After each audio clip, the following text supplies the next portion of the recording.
विषय विज्ञान, पहला चैप्टर है प्रकाश का परावर्तन, उसमें भाग 3 है। ठीक है, भाग 3 यानी पार्ट 3 है।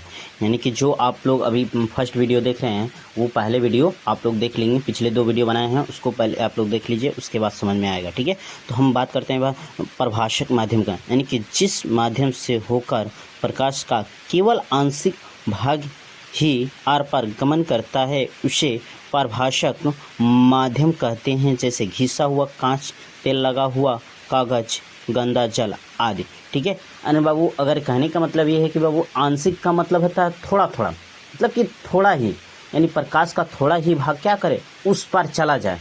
ठीक है, यानी कि कहने का मतलब ये है कि हम उसको क्या कर सकते हैं, आभास कर सकते हैं कि कोई वहाँ क्या है, कोई खड़ा है। ठीक है, बात समझे आप लोग। बात करते हैं हम बाबू अपारदर्शक माध्यम, यानी कि जिस पदार्थ से होकर प्रकाश आर पार नहीं जा सकता है उसे अपारदर्शक माध्यम कहते हैं। जैसे आपका हो जाएगा दीवार। ठीक है, दीवार हो जाएगा, ईंट हो जाएगा आदि। ठीक है, देखो बाबू ये एक दीवार है।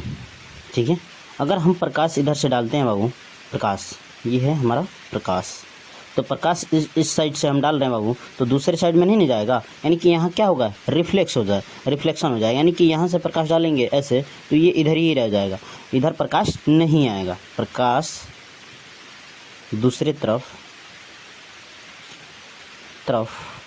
नहीं आएगा।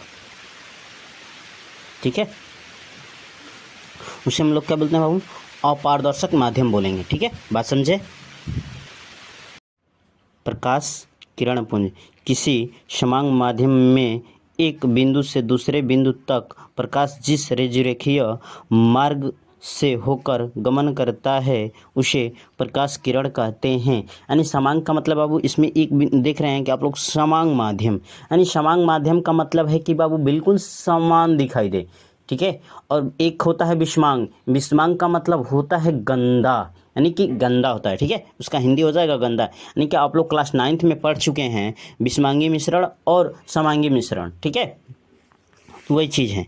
ठीक है, यानी कि कहने का मतलब ये है कि यानी कि प्रकाश जिस समांगी माध्यम से होकर एक बिंदु से दूसरे बिंदु तक, ठीक है, जिस रेखीय मार्ग से होकर प्रकाश गमन करता है उसे हम क्या बोलते हैं।